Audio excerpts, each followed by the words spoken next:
Welcome to this exploration of one of the most unsettling incidents in American Ozark history. Please let me know where you're watching from and what time you're listening to this narration in the comments section before we start. What locations and what hours of the day or night these recorded accounts reach are of interest to us. It was 1895, a period when the Missouri and Arkansas Ozark Mountains were still mostly uncharted territory. Thick forests concealing sheer limestone bluffs, intricate cavern networks, and remote valleys where people lived mostly unaffected by the Industrial Revolution that changed American towns. The first chilly winds came down from the north in October, and the hardwood forests were ablaze with the colors of fall. 5 men from Springfield, Missouri, embarked on what ought to have been a typical hunting trip that lasted a week. They were skilled, well-prepared, and aware of the difficulties in the area. No one would ever come back. They included a 42-year-old hardware store owner named Thomas Blackwood, a 39-year-old local doctor named James Conley, a 36-year-old banker named William Hartley, a 33-year-old schoolteacher named Robert Fleming, and a 28-year-old telegraph operator named Charles Preston. They were well-respected members of the community, family guys with secure lives and bright prospects. Their disappearance became one of the most puzzling mysteries in Ozark history and sent shockwaves through Springfield. On October 12, 1895, the men left on a train bound for Winona, a tiny community in Shannon County, deep in the eastern Ozarks. They then hired a local guide to drive them to their intended campground close to the Current River's headwaters. Elijah Thornton, the guide, left them at their camp with the intention of coming back in 7 days. He discovered an abandoned campground upon his return on October 19th, which would serve as the focal point of one of the most unsettling investigations in the history of the area. Not only did 5 men disappear without a trace, but the peculiar circumstances surrounding their disappearance and the disturbing evidence found during follow-up investigations are what make this case so disconcerting. Important records are inexplicably absent from county archives, leaving the official record lacking. Based on personal journals, media stories, and interviews done in the years after the tragedy, the following is an attempt to piece together what might have happened. Investigators discovered 5 bedrolls tucked up inside the tent at the deserted location. A long-dead fire's ashes still hung over a cooking kettle. They were carefully stacking their firearms against a tree. With the exception of the clothing the guys would have been wearing, 5 sets of hunting equipment were found. There was no sign of a struggle or hurried exit. The men, all 5 of them at once, seemed to have just left camp and disappeared into the bush. Several odd information that would subsequently be left out of official reports were recorded by the original search group. An article in the Springfield Republican on the 24th of October 1895 claimed that the men's personal belongings were organized with an uncommon level of accuracy. Reporter Samuel Winters stated, "The 5 hunting knives had been placed on a flat rock near the fire pit in a perfect star pattern. The fact that the men's tobacco pouches were lined up according to size. This intentional arrangement implies that the abandonment was gradual rather than abrupt." To report the missing hunters, Thornton rode right away to the little logging village of Eminence, which was the closest settlement. For almost 2 weeks, a search party consisting of 25 men was established by the Shannon County Sheriff to search the nearby forests. There was not a single hint as to the men's location. Nothing. No corpses, no bloodstains, no abandoned personal belongings. Even the most seasoned trackers in the search group were perplexed by the absence of tangible proof. Despite recent rainfall that should have maintained such traces, there were no footprints visible on the ground surrounding the camp that led away from the location. The woodland was unusually quiet, with no animal or bird sounds that would normally signal a natural predator nearby, according to local hunters who were familiar with the area. However, there is no known predator in the Ozarks that could have captured 5 armed men without causing a fight. The enigmatic disappearance was widely covered by the newspapers of the time. Every day, the Springfield Republican published updates on the search. A special journalist from the street, Louis Post-Dispatch, issued dramatic reports speculating on potential situations, ranging from outlaw gangs to bear assaults. Public curiosity progressively declined as weeks went by with no new breakthroughs. The tale had been reduced to sporadic mentions by December 1895, and by early 1896, it appeared that the case would never be solved. However, this is where our research really starts. A sealed metal box was found inside a wall hollow in 1952 while the ancient Shannon County Courthouse was being renovated. Sheriff Martin Crawford, who had spearheaded the first investigation, had a leather-bound journal in the box. The journal's contents, which had never been part of the official record, provided unsettling new information about the possible fate of the 5 Springfield hunters. Unusual circumstances surrounded the discovery of Crawford's journal. The east wall of the structure, which had not previously displayed any symptoms of damage, had structural problems that had necessitated the rehabilitation work, according to courthouse documents. The wall recess that held the box seemed to have been purposefully made during the courthouse's initial construction in 1871, around 24 years before to the hunter's disappearance, Lloyd Branson. The construction foreman subsequently informed the Eminence Current River Press. Despite being hidden for decades, the metal box showed no signs of rust or dust. The day after Thornton reported the men missing, on the 20th of October 1895, Crawford started writing in his journal.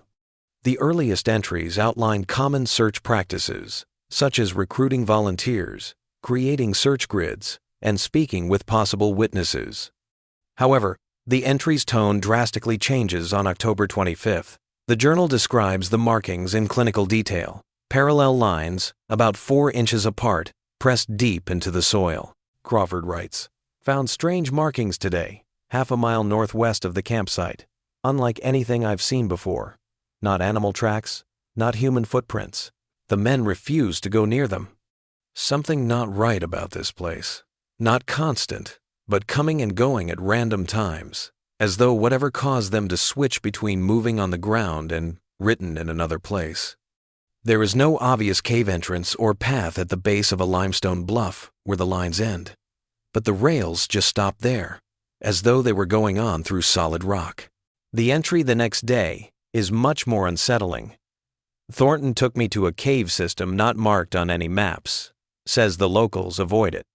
Inside, we found an abandoned lantern that Thornton identified as belonging to Dr. Conley. No other signs of the men. The cave extends deeper than our lights could penetrate. The air smells wrong, like metal and something else I cannot name." Crawford put together a specialized team to investigate the cave network. Just 3 men offered their services: Peter Hammond, the county surveyor who brought mapping tools, Thomas Wilcox, an experienced hunter with a knack for tracking, and John Reynolds, a young man used to underground conditions. On October 27, they stepped out into the dark. The journal contains a rough transcript of Crawford's attempt to interview Reynolds, and Crawford's entry that night is straightforward. Reynolds returned alone. The others are gone. Reynolds won't speak of what happened. His hair has turned completely white. "I'm ending the search tomorrow. Whatever took those men, it's still down there." Asked him what happened to Will Cox and Hammond. He stared at the wall for nearly 5 minutes before responding. When he spoke, his voice was flat, emotionless. "They're still walking," he said, "following it deeper. I almost did too. Would've if my lantern hadn't gone out. In the darkness, I couldn't see it anymore, so its pull weakened. I found the entrance again by touch alone."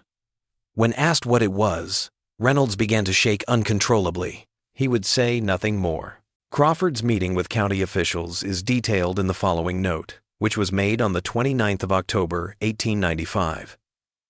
The last entry Crawford makes is dated November 5th. He writes, "They've agreed to seal all records of the cave. It will be removed from maps. The official report will state that the search yielded no results. This is for the best. Some truths should remain buried. Reynolds hanged himself last night, left no note. I dream of the cave now. A voice is calling from the darkness. I understand why he did it. The pull grows stronger each night. I've instructed my deputy to board up my bedroom window. I fear what I might do otherwise. There's a presence in my mind that wasn't there before. Something waiting. Something patient." The journal ends suddenly. According to the records, Sheriff Martin Crawford left his post in December 1895 due to health issues.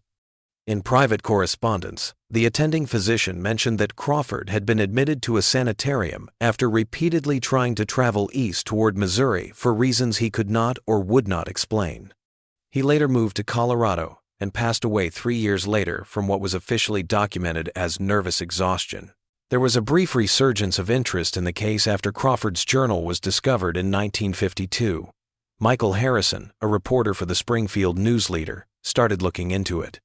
He located older locals who recalled the event, including Martha, Thornton's 5-year-old daughter who was missing at the time. Martha, who was now in her 70s, revealed disturbing memories that had never been shared with the public before.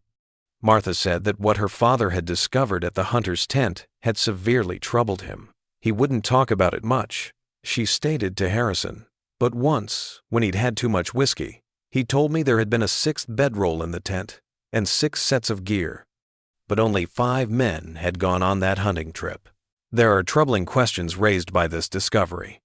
If there had been a 6th member of the hunting group, who was it, and why was there never any formal record of their existence? Only the 5 known hunters were listed on the Springfield to Winona train manifest. Families did not disclose that any of the guys traveled with a companion. However, according to Martha Thornton's testimony, something or someone had assimilated into their group without being recognized. Additionally, according to Martha, her father discovered a journal belonging to schoolteacher Robert Fleming at the campsite, which was not included in any official papers. For all those years, Thornton had concealed it. Martha discovered it among his belongings after his death in 1919. Harrison took it from her and used some of it in his unpublished work.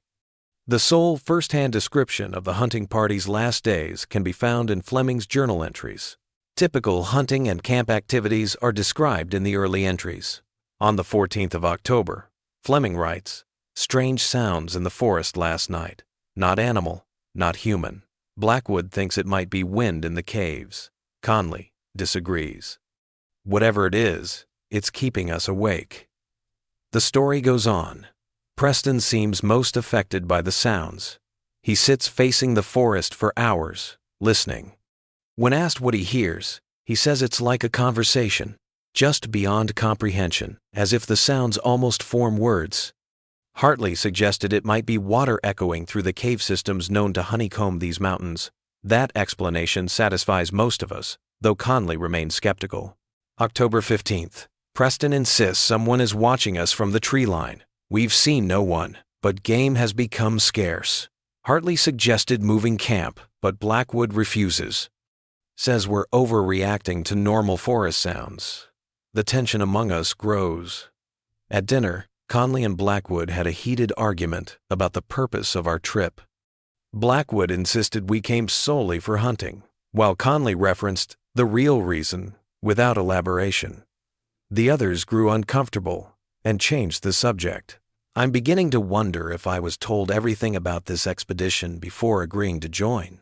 This sentence raises the notion that, at least in the eyes of some participants, the hunting trip may have had an unspoken goal. According to historical accounts, Dr. James Conley had previously written a monograph about rare cases of wilderness catalepsy that he had seen in patients who had traveled to isolated parts of the Ozarks. Conley never published on the topic again, since the medical establishment of the time mainly rejected the work. October 16th. Found peculiar footprints around the perimeter of our camp this morning. Too narrow to be human. Too structured to be animal. Conley made sketches. None of us can identify what might have made them. Preston, increasingly agitated, claims he saw someone or something standing among the trees last night. A tall figure, he says, but oddly proportioned. Blackwood still dismisses our concerns, though I notice he's kept his rifle closer today. The strange sounds continue each night, growing louder. They seem to come from all directions at once, as if the forest itself were speaking. Similar reports from other events in the Ozark region are consistent with Fleming's description of the footprints. A surveying team in nearby Oregon County reported in 1887 that they had discovered narrow, elongated impressions that were about 14 inches long and had what looked to be only 3-toed projections at the front. Although submitted to the county authorities, the team's report was never made public. A hunter in Crawford County reported discovering identical tracks close to the entrance to an uncharted cave system in 1912. The story was handled as a curiosity by local publications, which speculated that the tracks might be those of an unidentified type of mountain fauna. October 17th, Hartley discovered a cave entrance half a mile from camp, unexplored, not on any maps. Blackwood and Conley went to investigate while the rest of us continued hunting. They returned visibly shaken. Conley's hands trembled so badly he could barely hold his coffee cup. Neither will discuss what they saw, but they've agreed we should leave tomorrow, cutting our trip short. Preston is missing, went to collect firewood before dusk, and hasn't returned. Search until nightfall yielded nothing. We'll resume at first light. Fleming concludes this entry with a worrisome postscript. Found Blackwood sitting alone by the fire at 2 a.m., staring into the flames. Asked if he was concerned about Preston, he looked at me with an expression I cannot describe. Not fear, exactly, but a kind of resigned understanding. He said, "It's been watching us since we arrived, learning our patterns, our relationships, deciding." When I asked what he meant, he shook his head and returned to his tent. I'm writing this by lantern light, unable to sleep. The sounds from the forest are louder tonight, and if I strain my hearing, they almost resolve into words. Almost. October 18th is the date of the last entry. Preston returned at dawn. Won't say where he was. Sits staring at the fire, unresponsive. His boots are caked with a reddish clay, unlike the soil around our camp. Blackwood thinks he may have fallen and hit his head. We're breaking camp now. The entry ends halfway through the sentence. The remaining pages have been ripped off. The biggest enigma in this case is still what transpired when Preston returned. Whatever Fleming saw during those last few hours either perished with him or maybe lives on in some way we cannot understand. The shredded pages imply knowledge that is either too risky to leave for others to find or too upsetting to maintain. Harrison tried to find the cave that was referenced in the writings of both Fleming and Crawford. He located a possible site in the headwaters of the current river using topographical maps and Martha Thornton's hazy memory of her father's words. Harrison visited the region with 2 native advisors in March 1953. They never came back. 3 days later, Harrison's deserted encampment was discovered by a search team. He had lost his notebooks. Half a mile distant, one of the guide's jackets was discovered shredded and stained with what forensic analysis was determined to be printing ink rather than blood. Despite a thorough search, the Missouri State Highway Patrol was unable to locate Harrison or his friends. Officially, the incident was categorized as a wilderness accident, potentially including an animal attack or flash flood. The search crew also discovered Harrison's camera dangling from a tree limb close to the deserted camp, something the official report fails to mention. The majority of the exposures on the film merely displayed hazy forest vistas when it was developed, but the last 3 frames showed something out of the ordinary. The first revealed what looked to be a small, partially vegetated cave entrance. The photographer who developed the film claimed that the second shot showed a stone formation inside the cave that looked like a doorway, despite its odd proportions too tall and narrow for a human to enter comfortably. With the exception of what might have been a solitary, lengthy person standing in the distance and only partially visible due to the camera flash, the third and final shot was entirely black, as if it had been taken in full darkness. The negatives were kept in the case file as proof. All of the data pertaining to Harrison's disappearance were destroyed in a fire that occurred in the Missouri State Highway Patrol's records section in 1958. If there were ever any photos other than witness accounts, they were gone. If not for a 1,968 finding made during an archaeological investigation of cave networks in Shannon County, the story could have ended there, forgotten once more. Geologist Dr. Elizabeth Winters of the University of Missouri was mapping uncharted cave networks when her team found a sealed chamber almost 2 miles within a complicated system close to the sources of the current river. It looked as though a wall of heaped stones had been used to purposefully seal the space. This construction method did not reflect the work of early European settlers, nor did it correspond with known indigenous building techniques in the area. Winter's field notes state that despite the moist cave environment, an unidentified organic element that was present in the cement used to bond the stones had maintained its adhesive qualities. They discovered traces of human activity inside the chamber, including pieces of leather that may have once been shoes or boots, a rusted hunting knife, and the remains of ancient lights. Most importantly, they found a stack of paper sheets, pages that looked like they had been ripped from a journal, enclosed in a metal container. Winters first thought the marks on the walls of the room were petroglyphs from an unidentified indigenous culture. When she looked more closely, she saw that the markings were carved much more recently, maybe in the last century. According to Winter's notes, they formed intricate geometric patterns that, when viewed by lantern light, produced an eerie optical illusion, appearing to recede into the stone itself and indicating depth where none existed. Winter's research grant was abruptly ended, and her team was recalled by university management before she could adequately document her findings. Citing historical preservation rules, anonymous government officials seized the recovered items. Winters was removed from her position after protesting the action. Winters tried to publicize her findings, but academic journals rejected her submissions without review. In a July 1968 letter to a colleague, she wrote, "What we found contradicts everything we understand about this region's settlement patterns. The markings on the cave walls weren't made by any known culture, and the journal pages, I only glimpsed them briefly, but they appeared to be signed R. Fleming. What troubles me most is not what we found, but the vehemence with which certain parties wish to ensure it remains hidden." After a while, she gave up on her academic career and moved to Vermont. Until her death in 1984, she turned down every interview request after that. The wall markings had been meticulously sketched by Winters from memory and found in her personal papers after her death. A partial transcription of her recollections from the journal pages was also included. The transcription goes as follows. "I understand now what Conley meant. It isn't something watching us. It's somewhere watching us. A place that has become aware. The cave is merely its entrance, not its body. Blackwood has already given in.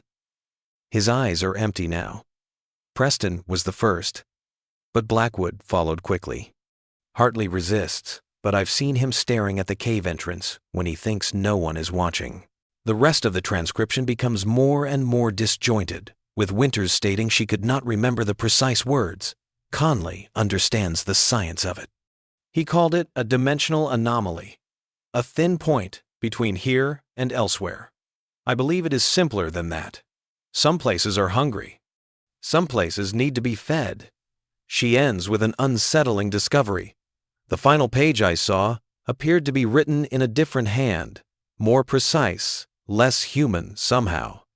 It contained only a list of names. The 5 hunters were there, each name precisely crossed out. Below them were other names, dozens of them, including Martin Crawford and others I didn't recognize. Some were crossed out, others were not. The last name on the list was Elizabeth Winters. It was not crossed out. Here, the disturbing pattern of silence that has pervaded this case since its beginning must be addressed by our documentary research. Numerous inquiries have been abruptly closed. Archives no longer contain records. Witnesses have either vanished themselves or refused to speak. The pattern points to a conscious attempt to hide whatever happened to those 5 hunters in October 1895, rather than just regrettable coincidences. According to the information that has survived, Blackwood, Conley, Hartley, Fleming, and Preston came across something in the Ozark wilderness that defied explanation. The finding of a 6th bedroll suggests that someone who was not invited may have joined their gathering. The cave system is mentioned frequently in many stories, indicating that whatever took place might have been focused there. There are a few peculiar features of the area where the hunters vanished that might help us figure out what happened to them. The sources of the current river originate from an intricate subterranean aquifer system that has not yet been fully identified. According to hydrological surveys carried out in the 1,950 seconds, some of the area's water sources have mineral compositions that are unique to the location, with high concentrations of rare earth elements and trace compounds that are often found only in deep geological formations. Since the early 1900s, there have also been reports of sporadic magnetic anomalies in the region. Within a few hundred yards, compass readings might differ by up to 45 degrees. Some experts have likened the interference patterns experienced by modern electronics to electromagnetic pulses. Geological examinations have not discovered any evidence to corroborate the local legend that relates these events to iron ore or other mineral deposits. Local legend provides other, albeit unreliable, viewpoints. Residents of Shannon County have long told tales of the Ozark Hollows, isolated regions where the line between somewhere else and our world supposedly becomes increasingly blurred. Magnetic abnormalities, strange sounds, and a confusing aspect that makes travelers lose their way even in familiar surroundings are characteristics of these regions.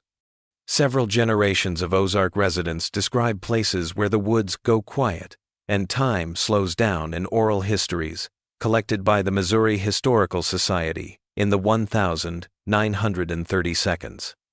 Several of the narratives mention travelers who returned from such places with no recollection of their experiences, or who returned altered in subtle but unsettling ways. One common theme in these tales is people entering specific caverns and coming across someone who looks like you, standing just ahead, always just ahead, leading deeper in. Jeremiah Hollister, a trapper, reported to the Winona sheriff in 1922 that he had discovered an abandoned encampment in the middle of the forest with 5 sets of clothes folded neatly and boots next to them, as though the owners had just gotten out and left. The place he described was similar to the one where the hunting group had vanished in 1895. Hollister departed the area soon after officials tried to have him bring them to the spot, but he refused, stating, "Some places don't want to be found twice." According to county records, Hollister moved to Idaho and lived alone there until his passing in 1946. 5 pocket watch fobs, each with the initials of one of the missing hunters, were found in a small leather pouch among his personal belongings, which were included as part of the probate proceedings. The box was never delivered, but the fobs were sent to the Shannon County Historical Society. It was delivered to the courthouse, according to postal records, but there is no proof that it was received. Another aspect that has been mostly ignored in later studies is mentioned in the few newspaper stories from 1,895 that have survived. Residents living close to the headwaters of the current river described strange meteorological occurrences in the weeks preceding the hunter's disappearance, including unexpected changes in temperature, mysterious lights in the night sky, and a low-frequency hum that disturbed animals. There were brief accounts of similar incidents in 1953, when Harrison vanished, and again in 1968, when Winter's investigation was cut short. Unusual weather trends in the weeks leading up to the hunter's disappearance are documented in a meteorological notebook maintained by the Winona station master between 1,890 and 1,901. He writes, October 1,895. Second consecutive night of ground fog that moves against the wind. Fog appears to emanate from the eastern hills rather than rising from the valleys as is typical. The 6th of October, 1895, barometric pressure fluctuations unlike anything previously recorded. Pressure drops and rises several times within hours with no corresponding changes in weather conditions. The 10th of October, 1895, reports from farmers of unusual animal behavior. Livestock refusing to graze in certain areas, wild game migrating out of season. A notable abnormality was found beneath the hunter's last known location in 1962 during a hydrological investigation of the current river basin.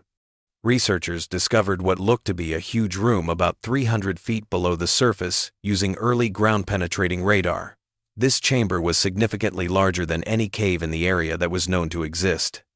According to the survey data, there seems to be a sizable body of water or another liquid with peculiarly reflecting qualities inside the chamber. Funding for additional research was rejected. The acoustic properties of this subterranean chamber are unlike anything previously documented in karst topography. Sound waves directed into the chamber return with altered frequency patterns, suggesting either unusual geometric features or properties of the enclosed medium that modify sound transmission. Kenneth Morrow, the lead researcher, appealed the decision, stating in a letter to the Department of Interior that this phenomenon warrants thorough scientific investigation. His appeal was denied. Until his retirement in 1967, Morrow's further research requests were consistently turned down. Morrow stated in an oral history taken just before his death in 1976 that he had been contacted by a government official soon after his discovery who told him to find another research interest if you value your career. When Raymond Parker, a retired forester, stepped forward in 1965 with an odd story, the situation grew much more complex. Parker stated that he had been camped about 15 miles from the location where the hunting party vanished in October 1895 when he was a young lumber surveyor. Before dawn, he said, he was awakened by a sound like 1,000 voices whispering together.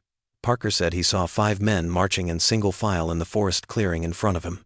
They moved like sleepwalkers, he said to the Historical Society of Shannon County. The statement, "Their eyes were open but empty. They were following someone or something that I couldn't quite see, just a darkness, darker than the night around it." Parker's story may be written off as an old man's bewildered memory or an attempt to contribute to a well-known local mystery. Parker was, however, working in the region in 1895, according to county records, and his description of the 5 men matched the missing hunters in particular ways that he could not have known unless he had actually seen them. A detail that had never been included in any public recounting of the case was added by Parker. He asserted that rather than merely following a line, the 5 men were linked to one another and to whatever was guiding them by threads of light, too thin to be ropes, which extended from their eyes to the figure in front of them. Although there is no known optical phenomenon that fits this description, it uncannily resembles the dimensional filaments that Dr. James Conley predicted in his unpublished study. What became to Charles Preston, Robert Fleming, William Hartley, James Conley, and Thomas Blackwood? Nothing is recorded in the official record. Their remains were never found. Their disappearance has never been satisfactorily explained. In vain, their family awaited responses that never materialized. Death certificates were eventually issued, with the cause listed as presumed accidental death in wilderness. However, the pattern of suppressed evidence, closed investigations, and missing witnesses points to a more concerning possibility that what happened to those 5 men in October 1895 was so far beyond the realm of common knowledge that those who had a glimpse of the truth chose to keep quiet rather than speak out. There are numerous secrets in the Ozark Mountains. Abandoned homesteads where generations lived and perished in seclusion are hidden by deep woodlands. Many cave systems are still unmapped and stretch for miles below the surface. For months at a time, distant hollows are not exposed to sunlight. Perhaps something that defies our typical understanding of reality can exist in such locations. It is natural in a way that we do not yet understand, but not supernatural. Take into consideration the pattern of behaviors that have been reported by various sources, the strange noises that were not made by any human or animal, the mysterious watching presence that several members of the hunting party felt, the footprints that did not belong to any known species, the 6th bedroll where only 5 should have been, the cave that did not appear on any maps, the men who left their camp and everything behind, as though they were leaving one reality behind and entering another. Unusual magnetic readings were detected in the region where the hunters vanished in 1957 by a geological survey team. The needles of the compass would spin erratically. Electronic devices broke down. In his report, the team leader wrote, "The local topography creates a natural amphitheater that might amplify certain low-frequency sounds below normal human hearing threshold, potentially affecting cognitive function." The report was classified and was not made public until it was discovered in 1966 through a Freedom of Information request. In the published version of the report, a technical appendix was significantly deleted. The brief portions that are visible explain standing wave patterns and infrasonic resonance, which may hypothetically cause altered perceptual states in people. According to one unredacted passage, The mineral makeup of the surrounding rock and some geometrical characteristics of the local cave systems may provide acoustic qualities that, when encountered over time, may influence brain function. According to the report's conclusion, these impacts would be most noticeable during certain seasonal atmospheric conditions, which would have existed in October 1895. The area is referred to as Zone 47 amperes in a 1959 Department of the Interior statement that lists it as limited for ongoing observational studies. However, it is not explained what or by whom the observations were being made. Until 1964, thousands of acres around the hunter's last known location were closed to the public, supposedly for forest management reasons. The site had undergone significant changes by the time it was released to the public. Where the hunter's camp had been, new hiking paths went around it. Concrete plugs that were designed to resemble natural rockfalls have been used to shut off cave entrances in the area. Despite the distant location and low visitor traffic, a ranger station was set up nearby and manned year-round. One final disturbing detail was added to the account by Martha Thornton in her last interview before she passed away in 1957.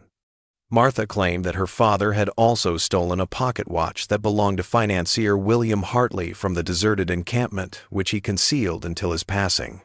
At 3:17, the watch had ended, most likely signaling the hunting party's departure from their tent. Thornton, however, was concerned about the state of the watch. More unsettling was what Martha's father had discovered inside the watch case. The glass was clouded, Martha said, as if it had been exposed to intense heat, and the metal was warped in a way he couldn't explain. He said it looked like the watch had aged 100 years in a single moment. Like many men in that era, Hartley carried a little family photo in his pocket watch. The photos was still there when Thornton opened the case, but Hartley's wife and kids' faces had been painstakingly removed, perhaps with surgical precision. This particular element is consistent with a diary entry written by Sheriff Crawford that was not previously included in our report. On the 26th of October, 1895, he wrote, "Examined personal effects found at the campsite. In every photograph, the faces have been removed, not torn or burned, but precisely cut out with a blade. The cuts are identical in all images, suggesting they were altered at the same time by the same hand. But who would do such a thing, and why?" Gerald Matt, an amateur historian, made an effort to track down the hunter's descendants in 1963.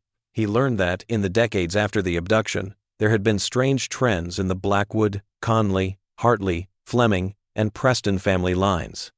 Compared to the average for the region, infant mortality rates were much higher. Unsettlingly, mental illness was prevalent. Most remarkably, male descendants often recounted the same recurrent dream in which they followed a figure they could never quite see as they walked through countless cave corridors. Matt's findings were published in a short book called Echoes Through Generations: The Lingering Impact of the Shannon County Disappearances. Although it was not widely read at the time, Ozark folklore specialists now highly value the publication as a collector's item. The monograph states that whatever happened to these men in 1895 cast a shadow that extends through time, affecting those who share their bloodlines. It suggests a continuity of experience that transcends conventional understanding of how trauma propagates through generations. When Dr. Winters's cave excavation came to an end in 1968, the last piece of this puzzle came to light. A deposition was given to a local lawyer by Albert Jenkins, a patient of a Springfield care facility who claimed to be James Conley's nephew. Jenkins, who was 83 at the time and in deteriorating health, asserted that his uncle had not vanished in 1895 as the government had stated. He wasn't the same man. Jenkins said in his deposition, referring to Conley's return to Springfield 3 weeks after the hunting party's disappearance. But changed. Jenkins stated that Conley lived in seclusion in his sister's house for over 6 months. He looked like my uncle, spoke with his voice, but something was different. His movements were wrong, too precise, too mechanical, and his eyes, there was nothing behind them. He would not practice medicine and turned away all guests. The family would hear him talking in a language they didn't understand and pacing at night. Jenkins claims that Conley devoted hours to writing in diaries, accumulating thousands of pages of pictures and text that his family didn't understand. Then, on the 23rd of April 1896, he vanished once more, this time forever. The day before he left, Jenkins recalled, "He told my mother, 'They're still walking, all of them. I have to join them again.'" The journey isn't finished. When she asked where they were walking to, he smiled in a way that frightened her. "To meet what waits at the center," he said. "It's patient. It's always been patient, but now it's awake." According to reports, the journals were held by the family until 1917, when a house fire destroyed all but a few pages. These other pieces were sent to the lawyer by Jenkins, but before they could be thoroughly analyzed, they disappeared from the firm's records. 2 weeks after making his deposition, Jenkins passed away. James Conley never returned to Springfield after the hunting party vanished, according to county records. As was customary for missing persons at the time, no death certificate was provided until 7 years after the tragedy. However, there is an odd item in the 1900 census: a James Conley physician who is reported as living at Conley's sister's precise location. In a distinct handwriting, the entry seems to have been inserted after the census was finished. James Conley is also listed as living at his sister's residence in a Springfield City directory dated 1896, with the notation, "Hours by appointment only." No patients from this era ever came forward to corroborate that they had been treated by Conley following his alleged disappearance. Local postal records show that someone at that address received professional medical journals addressed to Dr. James Conley throughout 1896.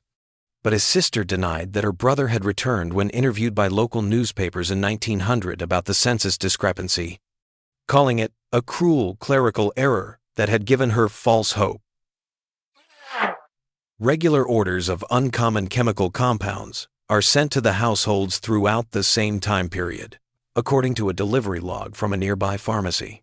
Although Conley had no known interest in photography prior to his disappearance, the last such package, dated the 22nd of April, 1896, 1 day before Conley was said to have vanished once more, contained chemicals commonly employed in photographic development procedures. How do we interpret these disparate, frequently incongruous pieces of evidence?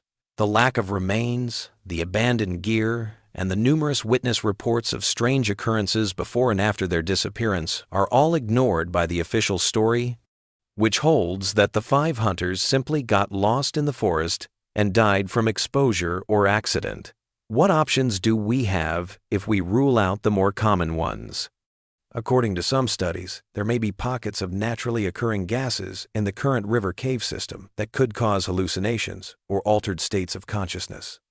Others draw attention to the region's peculiar geological features, which may produce electromagnetic fields that have the ability to influence brain activity. Despite their plausibility, these scientific theories are unable to explain the pattern of stifled inquiries and unfound evidence that has defined this case from the start. A geochemist named Dr. Harold Linden wrote a paper in a little-known scientific journal in 1954 suggesting that under certain temperature and pressure conditions, rare mineral combinations could produce what he called perceptional-altering fields. Linden hypothesized that these fields could explain the time distortion and spatial disorientation that cave explorers have reported experiencing throughout history. Although there was little interest in the study at the time, a grant from an unidentified government organization funded Linden's further research. Linden himself declined any interviews after 1958, abruptly leaving his academic career to become a solitary organic farmer in New Mexico, and none of his findings were ever published. Dr. Margaret Chen, a colleague from this era, subsequently asserted that Linden had done field work in the Ozarks just prior to his departure from academia. He appeared genuinely frightened by whatever he found, as Chen wrote in a 1972 interview with a fringe scientific publication. Harold returned from Missouri completely changed. He burned his research notes and destroyed laboratory samples he'd collected. He would only say that some knowledge isn't meant for us and that certain doorways should remain closed. The suggestion that whatever happened to those 5 hunters in 1895 was not an isolated incident is possibly the most unsettling. Similar occurrences in 1953 and 1968, which corresponded with new research, point to a recurring anomaly rather than a singular incident. If Parker's story is correct, something that has been present in those woodlands for decades led the men away, conscious but not in control of their actions, rather than killing them in the traditional sense. Additional possible connections can be found in local newspaper archives. 3 loggers vanished from a camp close to Eminence in 1901, leaving behind their tools and personal effects. While conducting research in the region in 1923, a geologist from Washington University disappeared. His campsite was discovered, undamaged, with meals remaining on plates, as though he had been abandoned in the middle of a meal. 2 hunters from Kansas City went missing in 1944. Their unused camping equipment was found inside their truck while it was parked at a trailhead. None of these people were ever located. There is a recurring theme in these occurrences: people who entered particular wilderness areas in Shannon County and never came back, leaving behind tidy campsites devoid of evidence of difficulty or hurried departure. Initial thorough searches in each instance produced no results. Official investigations in both cases came to an unusually rapid end. Participants in the searches also reported unexplained events in each case, including disorientation, missing time, strange noises, and a lingering feeling of being watched. Since 1895, the Ozark Mountains have seen substantial transformation. Once isolated, places now have hiking trails and paved roads thanks to tourism. Systems of caves have been created and plotted for tourists. Today, the current river is protected and frequently patrolled by park rangers as part of the Ozark National Scenic Riverways. However, there are still parts of the deep backcountry that are rarely seen by people. Areas where GPS units display locations that are difficult to reach, where cell phones lose coverage, and where seasoned hikers describe feeling constantly monitored. There is an odd pattern of restricted zones in the Ozark National Scenic Riverways, according to Park Service documents retrieved through Freedom of Information Act requests. Internal maps designate some locations as unsuitable for recreation or environmentally sensitive, even if they don't appear to have any ecological elements that need particular protection. These zones closely match places linked to historical disappearances, such as the last known location of the hunting party in 1895. The budget allocations include line items for specialized monitoring equipment installed across the restricted zones, and Park Ranger records from 1972 to 1998 contain multiple references to maintenance of Site 47 amperes perimeters and standard observational protocols. Neither the equipment's function nor the type of object being seen are ever explained. David Hollister, a backcountry ranger who had nothing to do with the 1922 trapper, reported an unexpected encounter in 2007. Hollister found what he described as a perfect circle of dead foliage, about 20 feet in diameter, while patrolling a remote area of the park close to the hunter's last known position. A hole in the earth that looked like a collapsed cave entrance was located in the middle of the circle. Hollister's radio sounded like thousands of voices chatting in whispers as he got closer to the location. It was exactly 3:17 p.m. when his watch stopped. Hollister went back to Ranger headquarters and reported the spot. Despite possessing GPS coordinates, a crew that went to examine the next day found no evidence of the collapsed cave entrance or the vegetation circle. Despite his insistence that he could guide them back to the precise spot, Hollister arrived and discovered nothing out of the ordinary. Disorientation was blamed for the occurrence, and it was written off. Soon after, Hollister asked to be moved to a different park. In his private diary, which was made public after he died following a 2009 car crash, Hollister wrote, "I know what I saw. I know what I heard. The voices were speaking words, though not in any language I recognized, and as I stood at the edge of that circle, I felt a pull, not physical but mental, a compulsion to step forward, to descend into that depression. Had my radio not crackled at that moment, breaking my concentration, I believe I would have done so, and I believe I would not have returned." The entry goes on to say, "The strangest part came that night. I dreamed of 5 men I've never met walking single file into a cave mouth. They turned to look at me as they entered, their eyes empty, their movements synchronized. The last man in line raised his hand, beckoning me to follow. When I woke, I found myself standing in my living room, fully dressed, with my hiking boots on. The front door was wide open.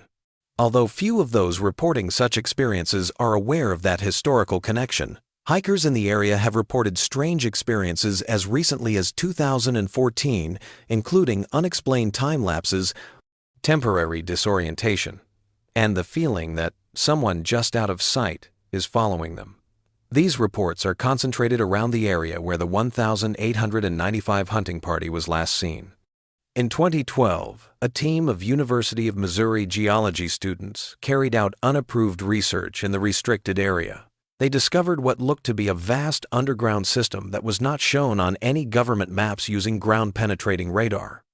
Before they could finish their survey, their equipment broke down, and when they returned to school, university officials took their incomplete data.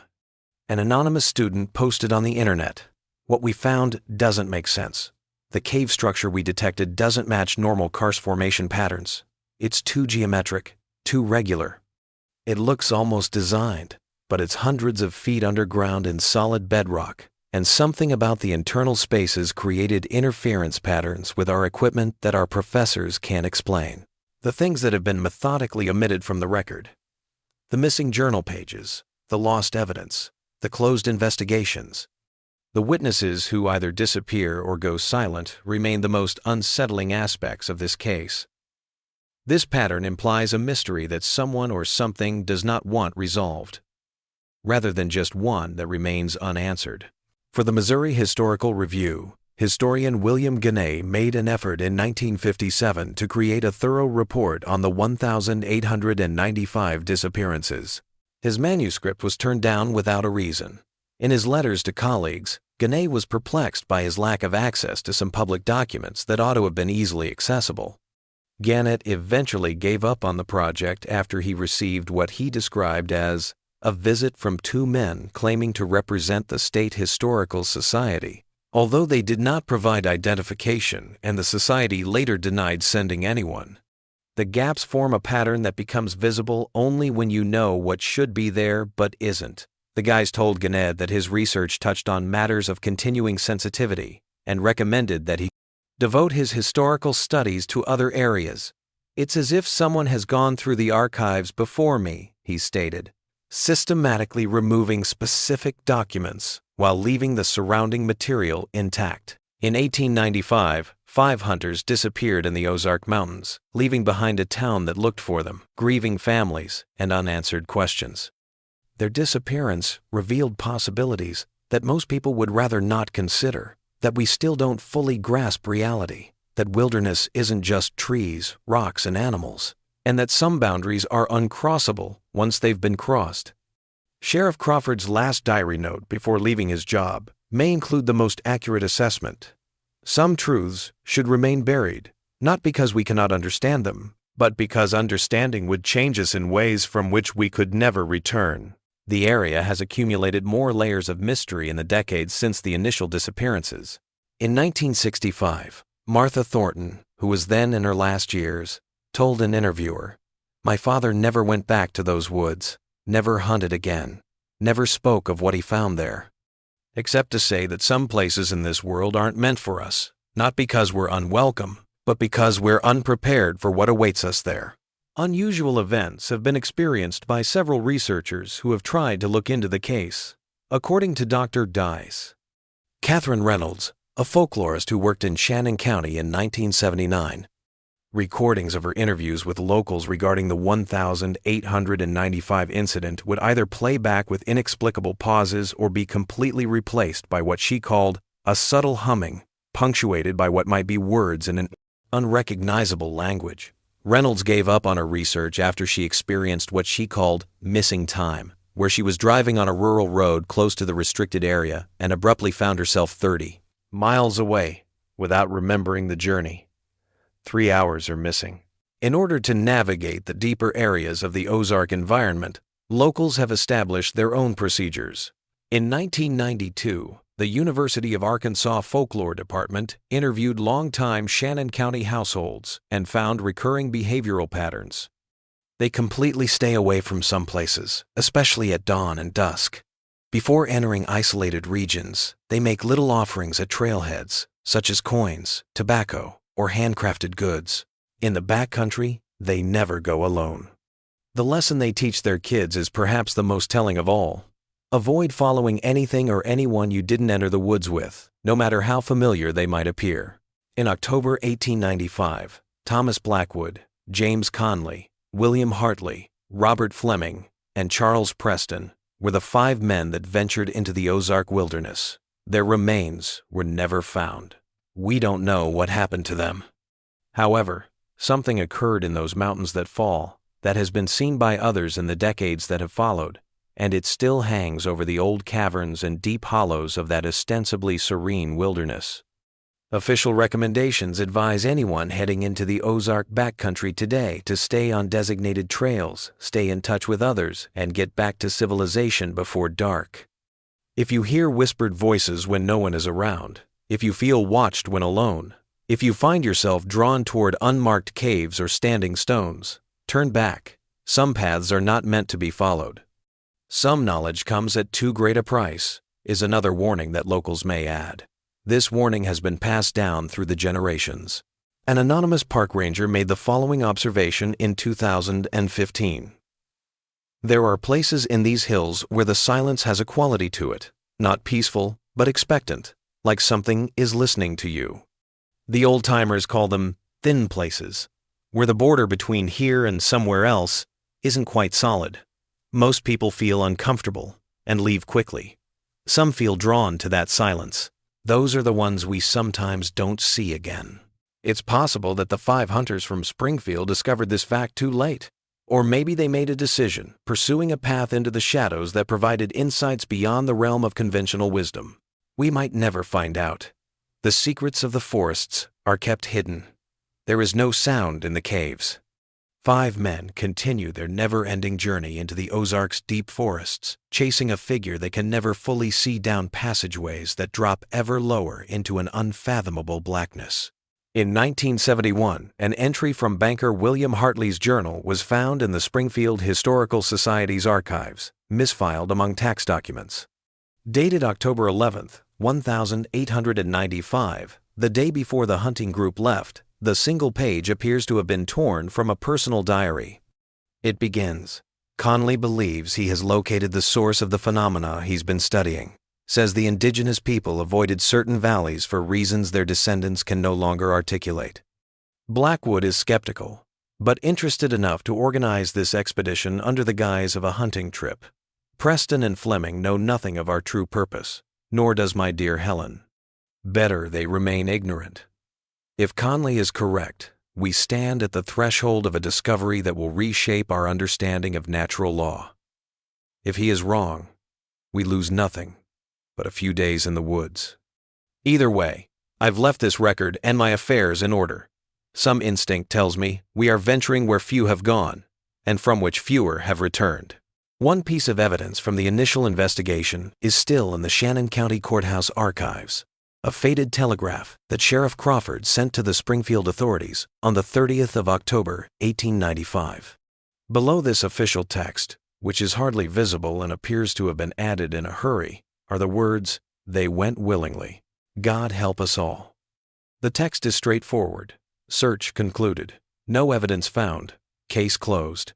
Last but not least, in 1998, when renovating the former William Hartley Bank building in Springfield, a sealed metal box was found inside a wall cavity by construction workers. 5 identical pocket watches that all stopped at 3:17 were inside the box. One of the missing hunter's initials appeared on each watch. The construction foreman claimed that the timepieces looked brand new, showing no signs of wear or age, even though they had likely been hidden for more than a century. The watches allegedly vanished from the safe room where they were being kept before the authorities could inspect them. There is no formal documentation of their discovery. The renovation job was finished without any more incidents when the construction workers who discovered them declined to talk about the issue further. As a suitable conclusion to a mystery that has gone unsolved for more than a century, it is unclear whether this story is based on fact, legend, or invention.